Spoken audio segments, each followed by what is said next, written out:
எங்க வீட்டுக்கு வா முருகா.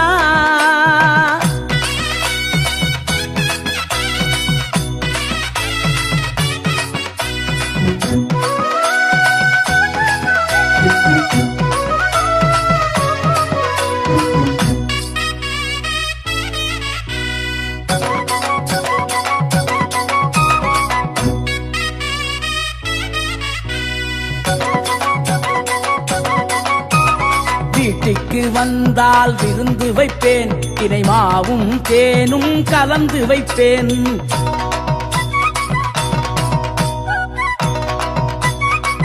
என்னப்பனே முருகா, வீட்டுக்கு வந்தால் விருந்து வைப்பேன், தினை மாவும் தேனும் கலந்து வைப்பேன். தோகை மயிலாட சோலைகள் உண்டு, சேவல் கூவி வர பந்தலும் உண்டு. தோகை மயிலாட சோலைகள் உண்டு.